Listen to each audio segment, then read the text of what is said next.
So we're going to go on to problem powerlifter. This is to lift the weight of your problems. The whole idea of this is to build greater inner strength so you can have greater outer strength. Why does mental fitness matter? I'm going to put it out to you. Why does mental fitness matter?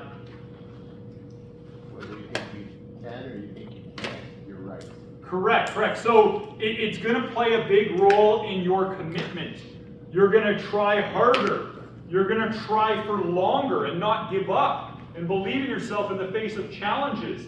How many people here have ever had a client just stop showing up and break on their commitment, right? Now, was it because somebody tied them down so they physically were restrained and couldn't go to the gym? Or was it probably they gave in to undiscipline in the mind? Right? Giving themselves permission to quit is probably the biggest opponent you're going to face in helping your clients. And that's why we need to spot them on good form in thinking. You can spot them on good form in exercise, that helps you get the best results. But if you don't spot them on good form on thinking, they're more likely to quit. Okay? So we coach mental toughness in order to build more inner resilience so they can stay on the path, stay on the journey with you, especially when times get hard. This tool is all about cultivating a growth mindset.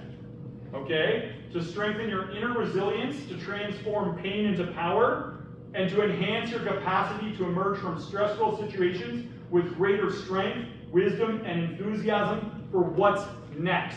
Do problems in life ever stop? Isn't that kind of funny? No. No, it's not. No, it's not. But it's something we can really bet on. Like, problems are going to happen. But how many of us really devote ourselves to developing the skill of overcoming problems in the best way possible?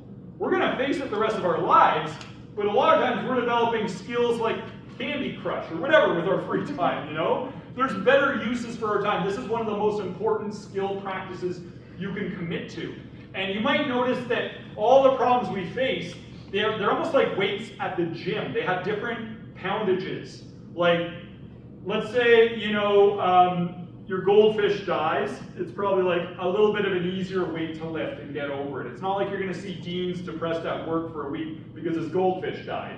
He's going to be like, all right, I'm over it. I'll pay my 15 cents and get a new one, right? So you might have like a slow computer, or maybe you forgot where you put your favorite book or something. Like, it's not like a heavyweight problem, right? And then we got like more of the medium weight problems, right? Like a bunch of your clients have gone MIA or something like that, or a friend isn't talking to you or something. And then we've got like the heavyweight problems. A heavyweight problem might be like, your childhood dog just passed away or something like that, or someone you really care about just got diagnosed with a very serious health issue, right? So all the problems in your life are like different weights at the gym, okay? Have you ever met somebody that can't really even lift those lightweight problems, like the smallest things just get to them and they can't let it go? How many people here have met somebody like this? You're probably all related to them, aren't you? You're like, yep, that describes my father right there, or whatever, right? My child. But anyway, that's just mental toughness. They just don't have the inner strength to handle reality. Mental toughness is all about developing the strength to handle reality. Because if you can't handle reality, you're going to act inappropriately when you're faced with challenges and difficulties. And the most inappropriate way. How many people here, you've ever had a client get stressed out, and because they're so stressed, they don't have time to go to the gym and train? Right? That makes no sense. That's like when you see a musician smashing their guitar. It's like, what? You're going to need that.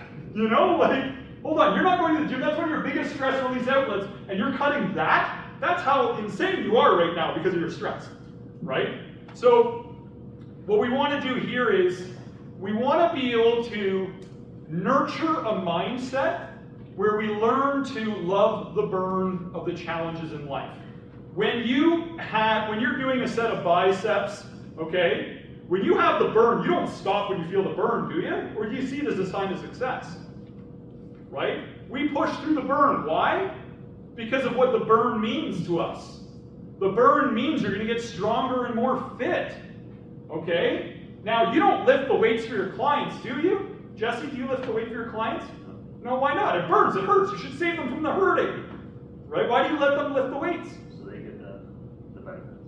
Yes, the burn brings benefits, okay? We need to have the same attitude with the things that burn us in life. We need to be able to see that the burns bring benefits, and you got to learn to love that burn by deep diving it with a growth mindset.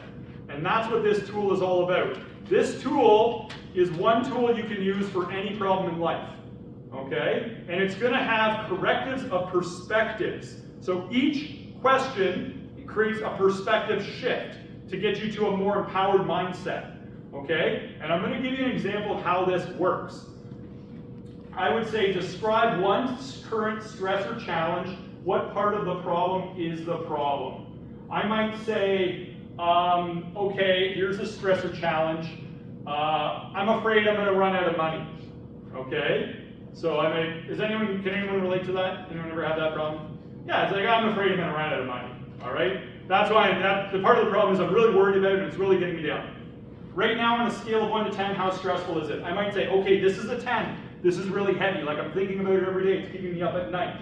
Okay, so we score it 1 to 10, like a feedback loop. Okay, now we want to rep it out. To each of these questions, we want to rep it out. We can work out together with somebody else and share answers. And then you can get somebody to spot you if you can't come up with answers. But I'm going to work through them, okay? So number 1, I should start with why should we be grateful, okay? Number 1, I still have some money in the bank. I'm not flat broke. Number 2, I still have the capacity to make money. I'm still making money. I have a job, right? I have the capacity to make more income. How are things not as bad as they seem? Well, I've never run out of money. And even if I do, I live in Canada. And Canada is a country that gives you free money if you have no money. And even if I didn't have money, I've got friends and family that would help me out. Like, people are going to see if I'm living in a shoebox on the corner of the road, I'm going to have some friends come by and hook a brother up. You know what I'm saying? So it's not actually that bad. And you know, if I did run out of money, it wouldn't be that bad because I wouldn't have to pay taxes and I wouldn't have all these other worries of things getting broken in my house if I have no house. Like, kind of be a little bit of an exciting adventure, you know? How am I responsible? You know? I'd be like, well, I'm responsible because I'm responsible for the choices I make. I'm responsible for the attitudes I get into, and if I've been in a low attitude, if I'm worrying about running out of money, what I'm not doing is I'm not focusing on the solutions. Otherwise, I'd feel better. So I'm responsible because I'm ruminating. I'm just thinking in a circle about the problem. I should be thinking about how I can make it better and actually do something more useful with the time, right?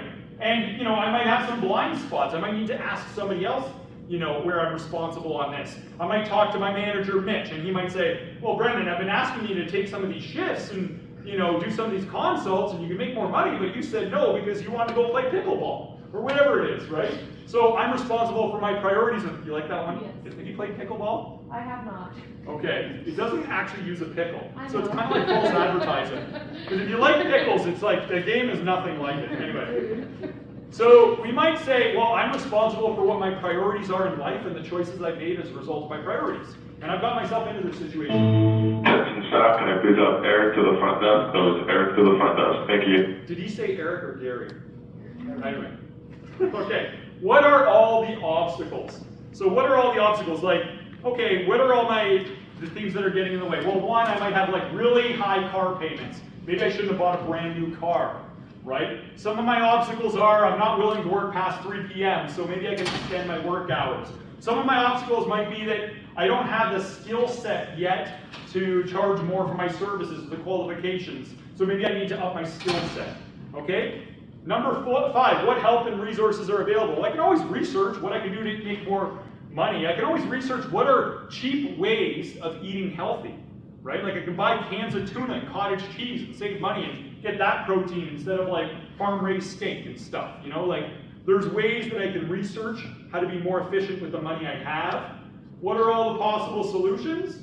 One could be just not thinking about that, like immediately like catch and correct myself and switch into solution-focused thinking, all right? I could also think about, you know, I'm gonna make a plan to budget better and save better, right? I'm gonna budget some money towards building my skill set so I can add more value to the world and get paid for that value, right? I'm gonna up my skills so I'm more in demand, right? And then what should we do? Here's where I would just make like a to-do list of all the different action steps.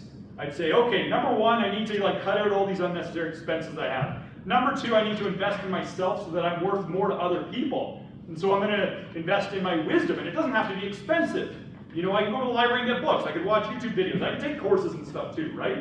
And then I should remind myself I should remind myself that I always have the ability to provide value to the world and get paid for that value. So as long as I remember that I'm capable of doing that, I'm not going to run out of money, right? This fear is irrational, and I've been beating myself down for no good reason, right? So at the end, I might be, how much of a stress is this now? Wow, it's like a 1. It's not even a real fear. It was like an irrational fear. Like I'm not really, so you see the process that I've taken myself through? I've taken myself through just kind of rewiring how I look at the problem, okay? So, and we want to measure it before and after, how much did it improve. Now we're going to go through this another way. We're going to do this like a group workout. Kind of like, who here is familiar with group fitness? Okay, we're going to do group mental fitness. I'm going to present a problem, and we're going to, as a class, see if we can come up with good answers to like lower our stress on the issue. Okay, is everyone clear on that? Okay, here's what I want you to imagine. Okay, I want you to imagine you got a new client that's come to you, and they have this crazy shoulder problem they've had forever, and they've gone everywhere and seen everyone and done everything. And so now you're stressed about all the pressure of helping this person, and you might feel like a little bit of imposter, like, who am I? Like, if they've seen doctors and physios, who am I to be in this position to help them out? Okay? So I want you to imagine what your stress would be in that situation with this, like, high pressure pain issue, and just write down what it would be, 1 to 10. Just imagine being in that situation, okay? This client's really expecting me, and I know all these doctors and physios and chiros have failed, and now they're coming to me, a lowly trainer, and they're expecting me to help them out, and I don't want to let my boss down. Like, I want to get a good result with this client, right? So I'm stressed about letting down my boss, or letting down the client. I'm stressed about feeling like an imposter. So write down your number 1 to 10. Is everyone clear on that? Okay, now, let's do this. We're going to go into why should we be grateful, okay? And we'll just go show of hands. Who has a thought on why should we be grateful? Caitlin, why should we be grateful?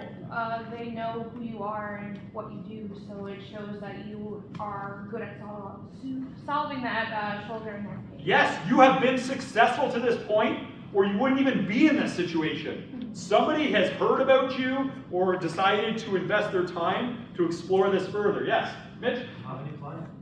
Yeah, you have a new client. That's another reason to be grateful, which helps you out with money too, right? Why else should we be grateful? Yeah? Challenge. Yes, it's a challenge. Let me ask you this. Does a boxer get strong by boxing babies? It's a horrible thought, right?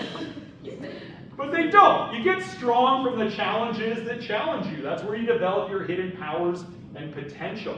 So we should be grateful when we're being tested, because that's the fertilizer for us becoming our best selves, being tested like this. Why else should we be grateful? You have the knowledge to actually help this person.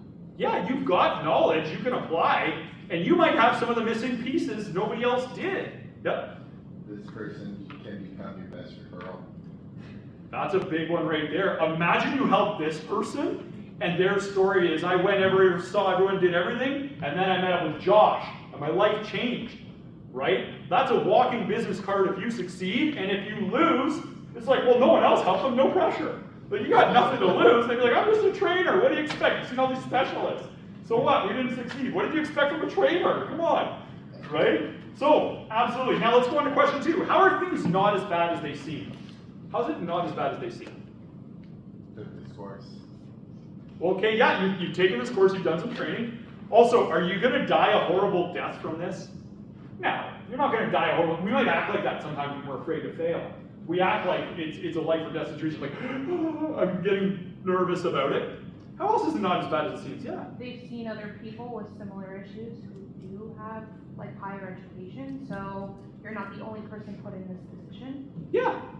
Yeah, it's not like, it's not, look, once again, it's not as much pressure as you think in this type of situation. Also, they have the capacity to get better, don't they? The potential is there to get better, right? So there is a future upside to this. Now, how am I responsible? Number 3.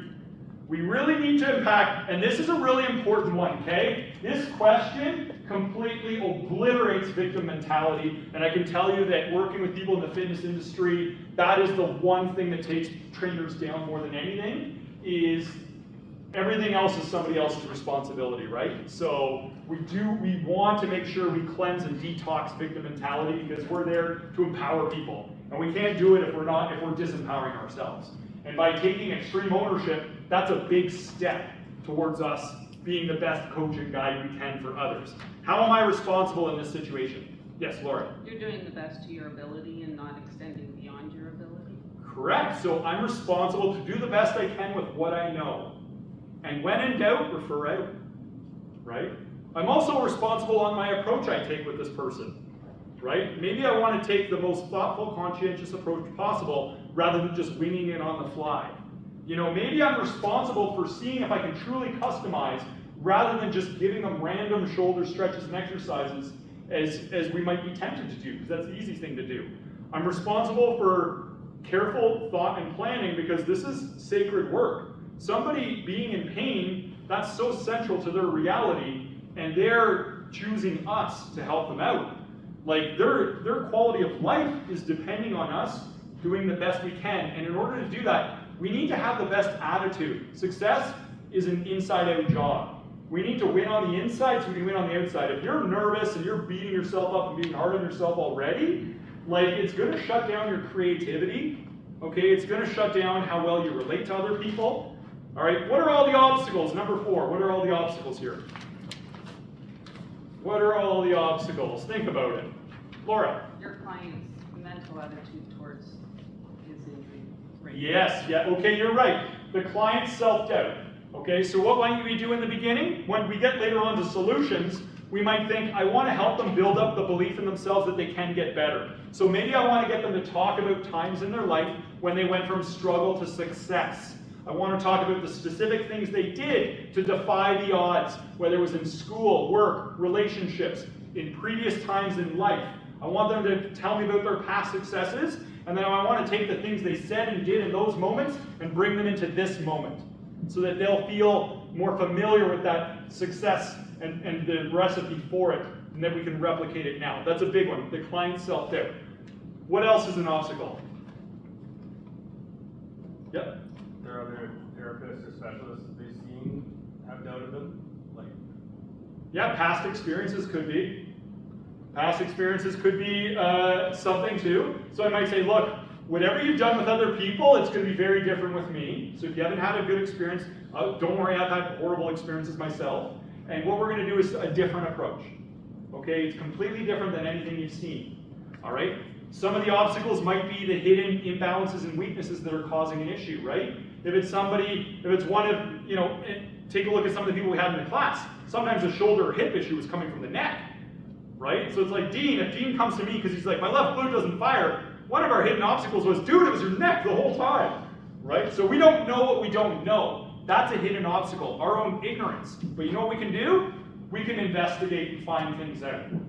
Because right now that's a big obstacle for us, right? What help and resources are available?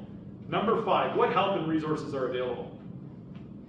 Caitlin? You guys, the certification that you're teaching right now. Yeah. In your circle. You have a team of people here that are rooting for you in life and in your career, and we're all here to stick together and help each other through this. So you can reach out, you can even message the Facebook group of exercise therapy or whatever, or even jump onto one of our calls that we do webinars and just say, hey, I've got this case. We have it all the time. I had like multiple cases this week on our Ask Me Anything. Somebody was talking about a tumor causing hamstring issues, and I deep dived with them. Another person was asking about spondylolisthesis, where they've broken a vertebrae in their back. And I said, here's exactly what you do, and here's exactly what you teach them. Right? So it's like you've got other people in your circle that you can look up to for help and advice. You might even work with some people that you could always run things by and say, can you spot me on this problem? Help me see it different. Help me lift this issue, right? And people can give you their perspective, right? Any other help and resources? And you've got tons of resources. You've got money. You can invest in a book if you need to, or anything like that. You've got your time that you can devote to this. A lot of times people don't succeed helping people get out of pain. You know why? They're only putting in a half-hearted effort to do it. They only want to get people out of pain if it's easy. One of the things I did was I was all about, I'll fly across North America, whatever I have to do, take whatever courses to help out my clients. I did it from a place of love for them. You know, because I was like, oh my gosh, your whole life is in my hands right now. I will pay all my money and I'll go into debt. I got the rest of my life to pay off my debt, so who cares? But I'm like, I'm just going to make all the sacrifices. I got a credit card. That's all I need. So this money isn't an issue. I can learn whatever I need to learn. So we can always find the wisdom and knowledge we need if we're really, truly motivated to find it. If you're 10 out of 10 motivated, you can find those answers. What are all the possible solutions here? What do you think? What are all the possible solutions? You can help. Yeah, we can just start by assessing them, right? We can start by we can do some mental toughness if they're open to it, and get greater clarity on it, right? And then what should we do? I'd say number one, I make them feel good when they show up and let them know this time's gonna be different, right? And get them encouraged and hopeful. When I meet with somebody like this and they're really down in the dumps, I'm looking for one modifier that makes them better on retesting, and all of a sudden their whole life changes because now they've got hope. It's like, okay, if you press on this one thing and my pain goes away, there's hope for me, right? Like, I'm looking to give them hope first by finding one little tweak I can do that makes their situation better. If not, I'm gonna say, look, there's lots of more assessments I can take you through to get clarity on this. We're gonna assess everything until we find it, every nerve root, every muscle, every joint, until we figure out what's behind this, okay? So we can just commit to this process with them. And then after taking them through that, let's think about everything we thought about here. Like, okay, there's no pressure because everyone else has failed. This means a lot to them. If we actually succeed here, it's a big deal. They're gonna tell everyone, and this is gonna be great for not only them, but they're gonna send us people probably for life, right? I'm gonna probably learn a lot about this because whatever issue they have, other people are gonna have. So when they have the same issue, I'll be able to help them right away. It's gonna help me expand my wisdom and my skill set to figure this thing out, right? So on a scale of 1 to 10, how stressful would it be now? Write down your score now that we've shifted these perspectives and explored them. Think about in this moment, how stressed would you be about this now? Write down your answer. Write down your answer. Take a look at what your numbers were before and after. Okay? How many people here by show of hands noticed an improvement? How many were able to lift the problem? Show of hands. Okay, pretty much everybody had their hand up, right? Well, that's all doing weightlifting on the inside. Okay? Because you ever notice some people are just down, like on the inside, they just need to be uplifted. And we do it through correctives of perspectives, not just the physical correctives. Right? And now, some people might still have a number there. The appropriate number at the end of the day for any problem is actually a 0. Right? That's the appropriate number for any problem. Should be able to get to a 0 eventually. I'm not telling you to do that today, because that's a really big shift for a lot of people. A lot of it has to do with, what am I afraid of? And what would it take for me to get over that fear? And in this case, if somebody's afraid, it might be like, well, I'm afraid of what people will think about me if I don't succeed. Okay, well, that's external validation, and that's another issue we can overcome, right? So sometimes there's something like that getting in the way of this, getting to a 0. It's like, what are you afraid of, and what would it take you to get over that fear? And then I would just take that fear through this, okay? So I'd just be like, why isn't it a 0 yet? Let's take that through this, okay? So is everyone clear on how to use this tool? Now, there's a number of other different ways to do this. You can do it on your own, or you can do it as a partner. You go, I go, you go. I go, you go. Okay? So what we're going to do here is we're going to do 10 minutes. I'm just going to get you to do one on your own, and I'm going to describe it to you. Okay? So you can work through the sheet yourself. All right? Here is the situation. I want you to imagine you're a personal trainer, and you're 18 months into your job. And all of a sudden, you've lost half your clients, okay? A couple of them just aren't getting back to you, okay? Some of you are laughing because I'm like, did I just read your mail on that one? Okay, some of them are not getting back to you. Some have moved away, right? It's just, one went back to school, all right? You just lost half of your client roster, so now you have fears and concerns about the future. All right? So I want you to imagine being in that situation, score it 1 to 10, and then I want you to take yourself through the questions. Here's how you don't lift weights, okay? Where's the weight here? If I go like this, all right, I'm done. Am I going to get any stronger? Why am I not going to get any stronger? Get stronger at quitting. Yeah, get stronger quick. I didn't rep it to fatigue. I didn't get to the growth reps.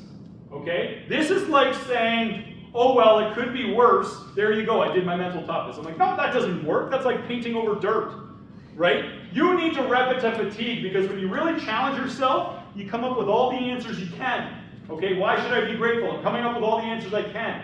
Then, once I can't think of any more, I force myself to do 2 more. That's called growth reps. That's when your brain starts to think in new ways, and you make a breakthrough in your attitude and perspective. So I'm going to challenge you to do the same with your mental toughness when I'm challenging you to make a shift in perspective. Rep it to fatigue and then do 2 more. Okay? It's always the 2 more that are the most life-changing for people. Because that's when you're now thinking in a new way you haven't been thinking before, that's not automatic. Okay? So the biggest mistake in mental toughness is people just say, they give 1 answer and then they move on. And I'm like, you wouldn't get strong in the gym if you did 1 rep, unless it was 1 rep max, of course. But, challenge you to do, I want to challenge you to just rep it to fatigue. Come up. The best way to succeed is excess. Come up with as many answers as you can on flipping your perspective. And then the other thing I want you to think about is this. As you're going through it, I want you to think about how might I use this with people? Okay? How might I use this tool with people? How many people here ever have conversations with your clients between sets? Show of hands. How many times do you talk about stuff that doesn't really move their life forward in a meaningful way? Okay, I think for years that's all I did, right? I talked about like the Leafs, which was a waste. You might as well just not even have those conversations, right? I talk about stupid stuff I did on the weekend and stuff I did with my buddies, whatever, right? A lot of that conversation does not truly add value to someone's life, but we can have these kinds of conversations, right? It's like between sets, I'd say, okay, how do you feel about mental toughness? You want to develop some of the mental toughness the way Olympic athletes do it, in addition to the physical training, because I can mix it in between sets. They'd say, sure. Then I say, okay, let's do a challenge here, and then between sets, we go back and forth. I go, you go. I go, you go. Why should we be grateful? Okay? And then set 2, we just go through the next category. How are things not as bad as they seem? I go, you go. I go, you go. We're taking 60 seconds between sets. We're going to brainstorm. We write it out. You're training them how to think, right? You're training them how to think with good form.